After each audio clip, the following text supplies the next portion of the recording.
fantastic start to your Thursday. It's our favourite day of the week at Rebellious, but I'm not going to talk about us right now because I am being joined by the wonderful Kevin Harvey, who's already kind of kick-started our conversation this morning. It's great, straight into action. So I'm pretty keen to get you guys him in front of you because he's got a lot of wisdom to offer, it seems. I'm just going to quickly drop your links in the chat as well and just double check that we are live because tech text sometimes. There we are. So here you go. There's your links in the post. So Kevin, gosh, you had so many topics to talk about this morning. I feel like I can just let you run. Like, I'm old, you see, and wise and experienced and been there and got thousands of t-shirts. Yeah, it seems like you've got a lot of experience.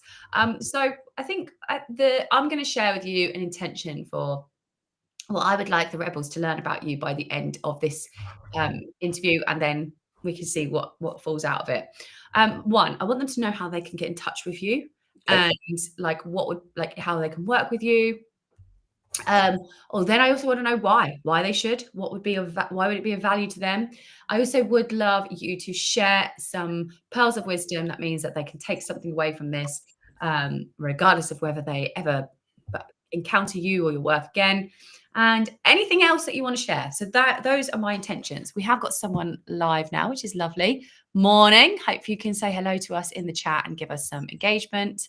And obviously use the links below. So with that in mind, Kevin, run wild. Okay. Well, I'm Kevin.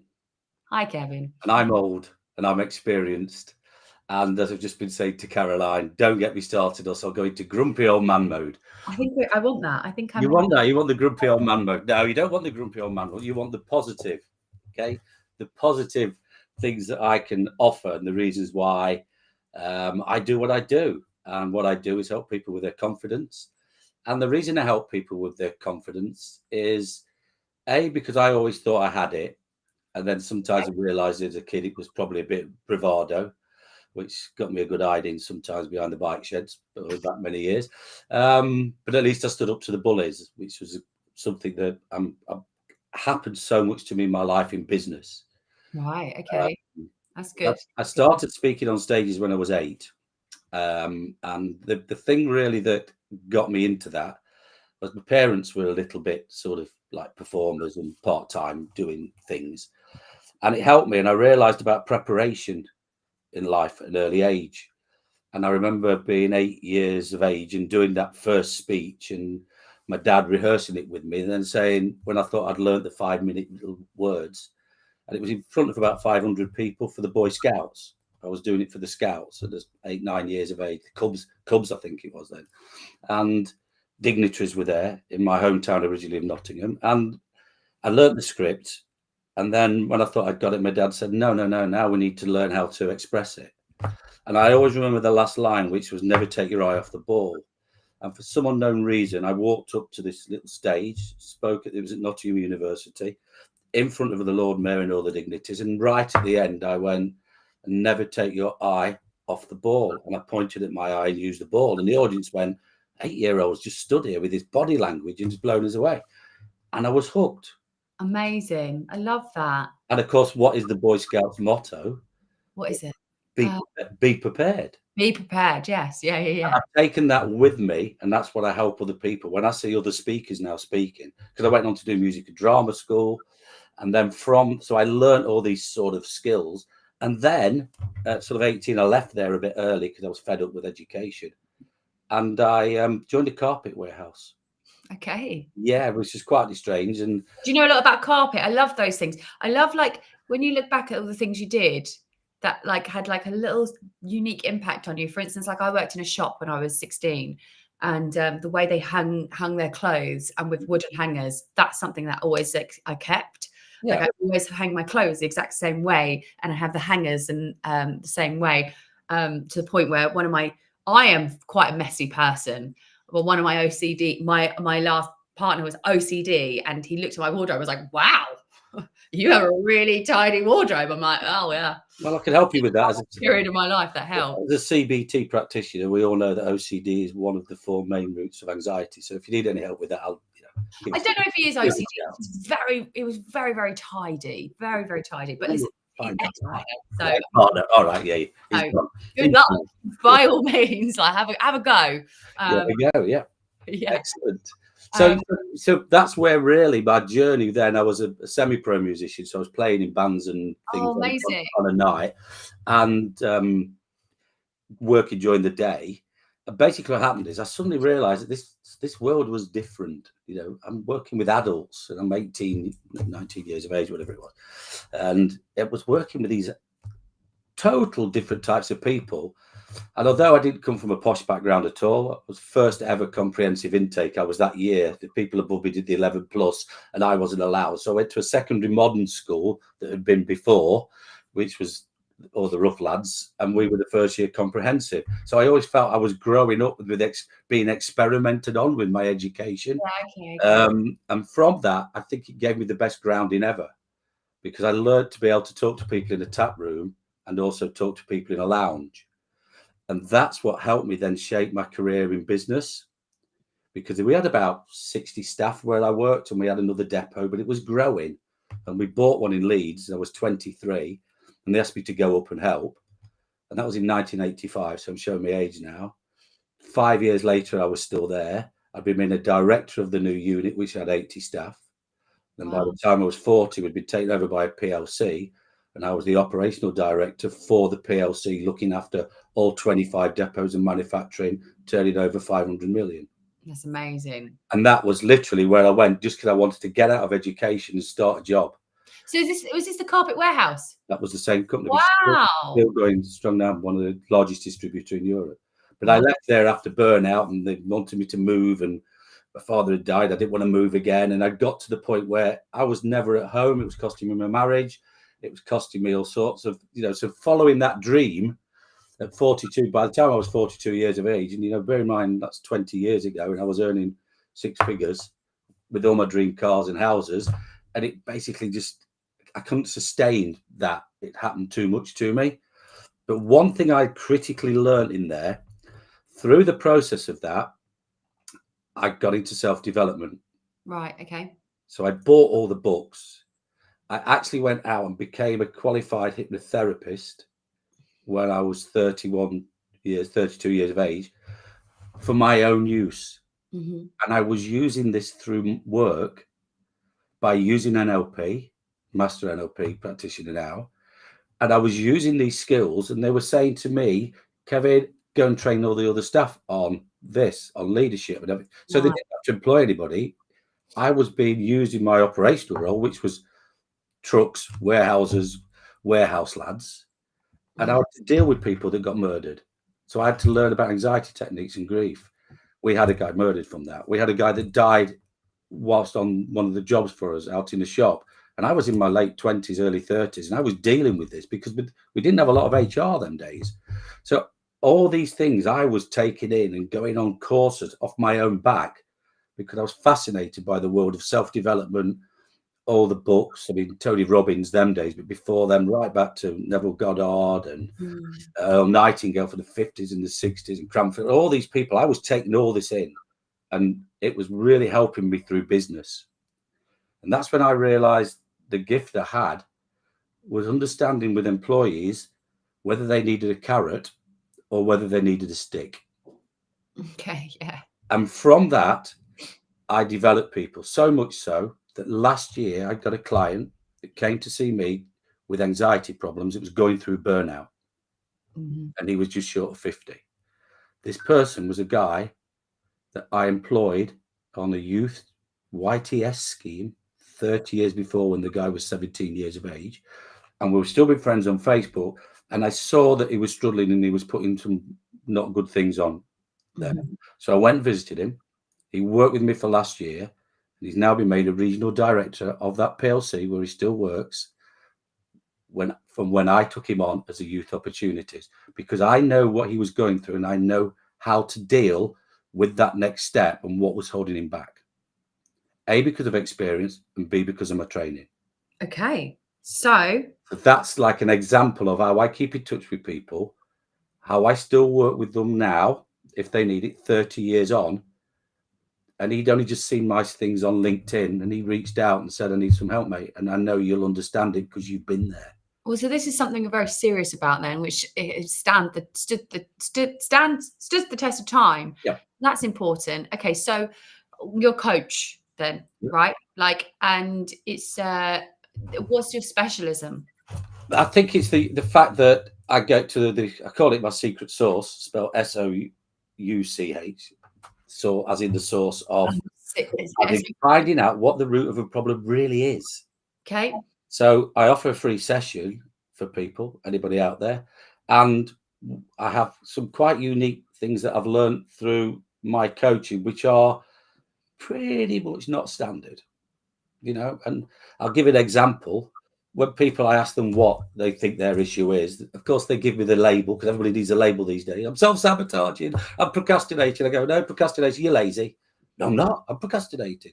You're self-sabotaging. No, you're not, you're beating yourself up. No, I'm not, I'm self-sabotaging. I know I'm, that's what I'm doing. I said, no, let's get to, and we find out the real reason of what they, not why the reason they're self-sabotaging is, I mean, I don't mind sharing this, but one of the biggest things I find is people will find out the real reason was they were given a tea towel as a 5-year-old and told to put it round the head, and in the Christmas nativity stand at the back because they're useless. Could they ever be a shepherd?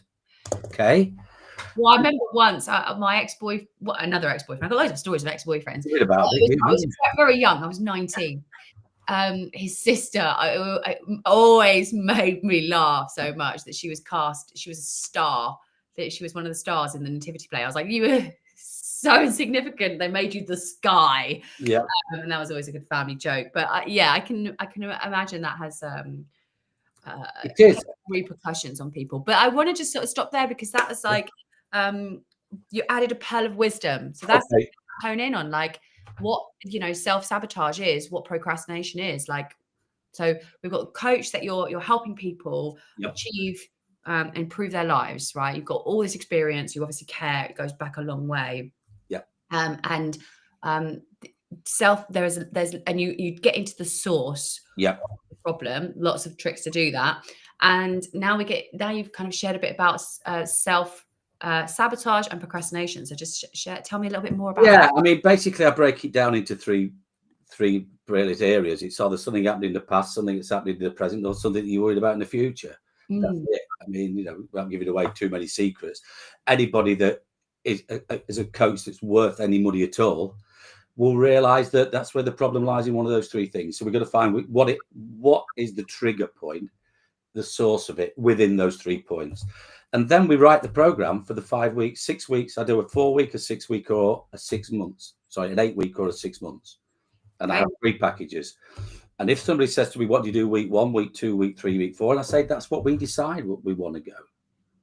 So I've helped people write scripts. I've been script writing for years and years and years, whether it be as a registered celebrant. I've done it for eulogies. I've done it for weddings. I've recently just done a guy for his best man speech for both of his daughters.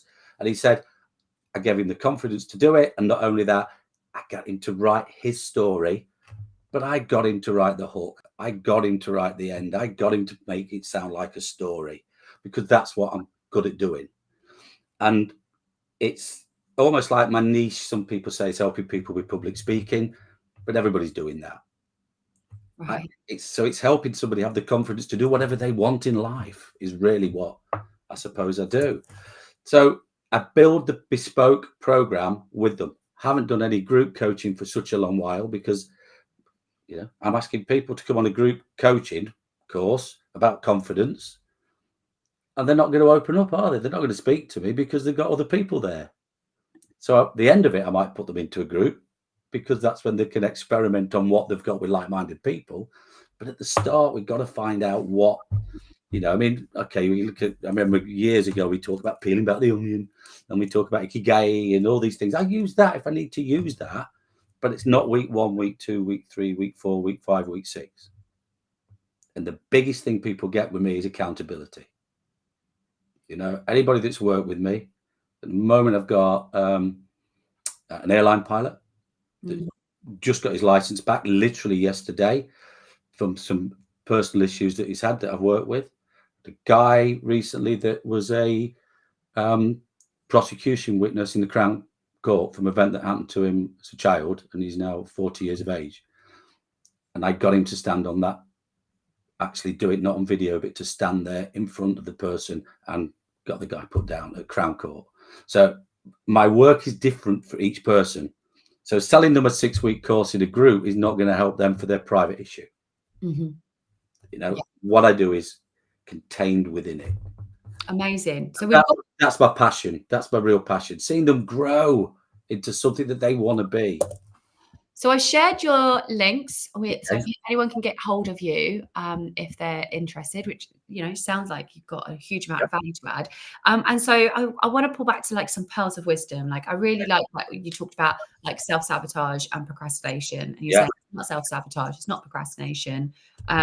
What are some, like, can you debunk some things that people say they've got and, you know, unpack what that actually means? Okay. So the biggest thing most people have is that they limit their beliefs. Okay. Okay. So if you look at limiting beliefs, anybody that's listening now, if there's anybody on here, all I say to you is just write down. This is the best thing I help people with. I'm giving away all my secrets here today. And every coach will be running out now and using this. But just write down the word beliefs. Okay. And then look at the 3 words in the middle, the 3 letters in the middle, and tell me what that is, Caroline. What is the 3 letters in the word of belief? LIE. Which is? A lie. Okay. So just get into your head every time you think you've got this limited belief about something, and that is self-sabotage. It is because you're self-sabotaging with a limited belief. You're procrastinating because it's a limited belief. It's all about, isn't it? Mm-hmm. So just keep telling yourself that you're telling yourself a lie as soon as you say it, and reframe that limited belief into being a lie. And it is a lie.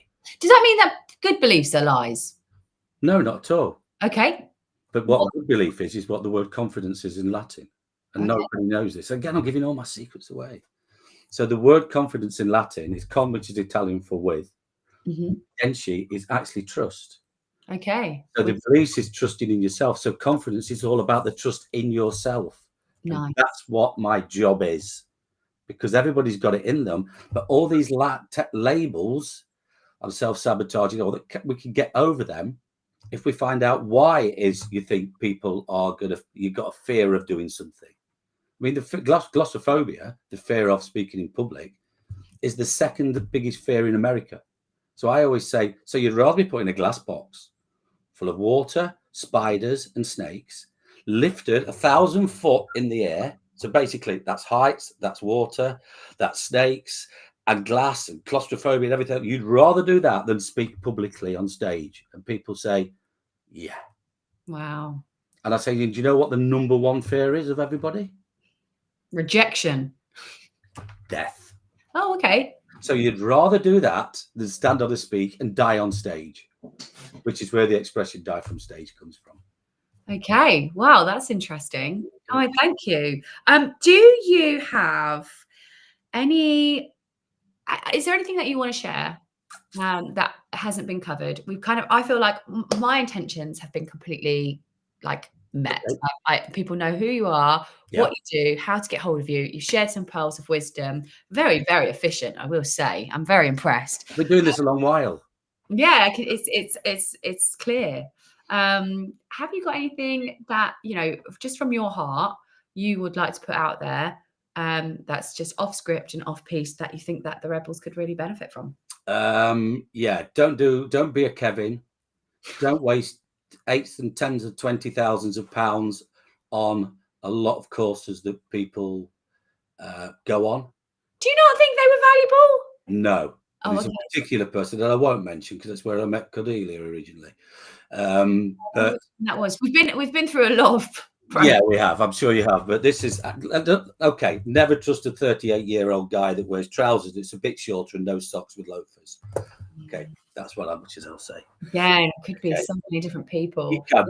But I went through one of their programs, which was £10,000, and left after 3 months. It was just, they wasn't telling me anything that I thought they wanted. Oh, I think I know you're talking about. Yeah. So basically, what you need to do, marketing people are great because they're marketing. Okay, if you want to solve your problem, if you want marketing and how to market yourself better, then sign up and use it all. If you want coaching, go to an individual, do one-to-one. don't buy a $7.99 thing. I've bought a $7.99 thing to help me with a bit of AI when it came out. Yeah, but don't buy a book on how to for $7.99 on how to speak in public, because Okay. your issue is slightly different, because your reason for not wanting to do it is different to everybody else's. And you have a free session. You know, I'm not expensive. I'm always being told my prices should be higher, and I'm not visible enough.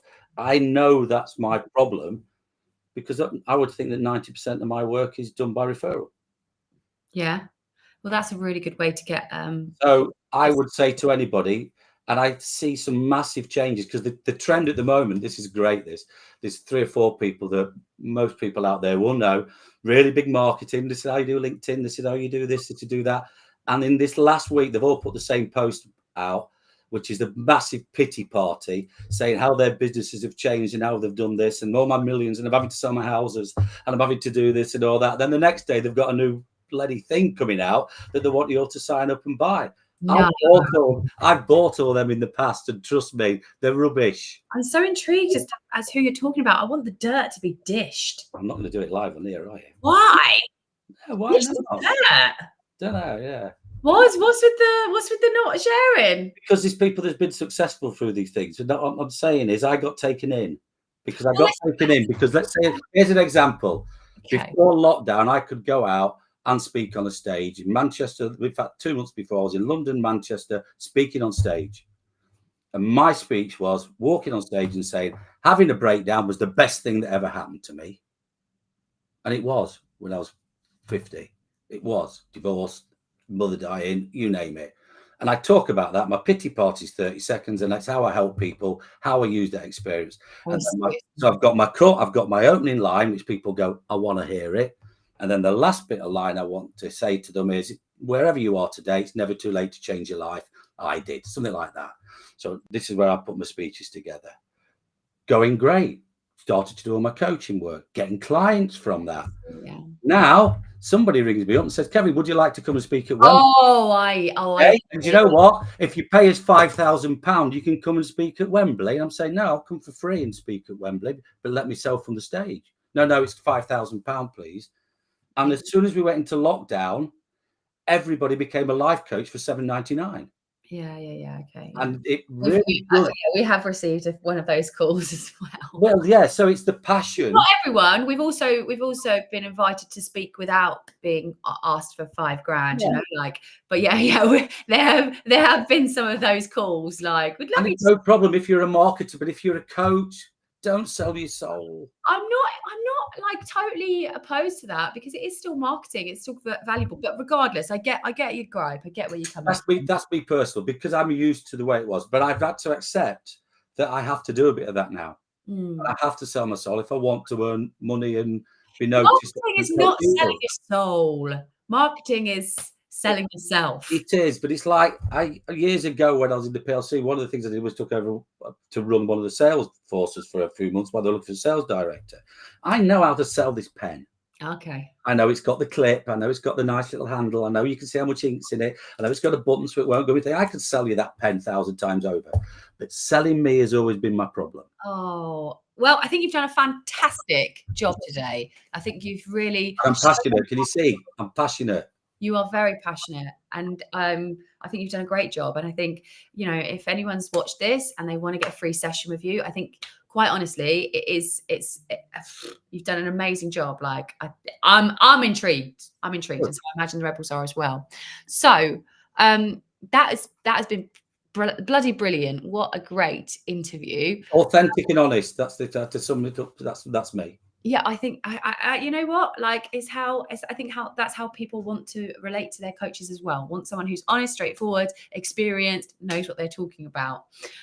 Thank you so much. We're going to have to wrap now, but this was it was really fun, very energetic, and I think the rebels should definitely go and click those links and get in touch with you and follow you. And I'm off for I'll call it, I'm going for a meditation, but I'm actually having a lie down in the dark room after that. You're going to go for a lie down in a dark room? Yeah. I call it meditation, but it's actually a nana nap. if I'm honest. It's a nana nap. Yeah. Nana nap. I like that. Okay. I mean, I've got a full day of work ahead of me, but Yeah, I have as well. I'll have a nana nap at the end of the day, I think. Okay. All right. Thank you so much. No problem. You guys, Rebels, you know how you can get hold of Kevin. I was going to call you Harvey then. You know how you can get hold of Kevin if you would like to claim a free coaching session. And yeah, it sounds like he really does know what he's talking about. It's been great. So have a great rest of your day, guys, and maybe see you at 1 p.m. if you know what I'm talking about. I'll see you at 1 o'clock. We will see you at 1. Yeah, maybe the other Rebels will as well. You guys, if you want to meet Kevin in virtual person, then come join us on the network at 1 p.m. today. Kevin, it's been an absolute delight. Thank you very much. Thank See you. you all on the other side, as it were.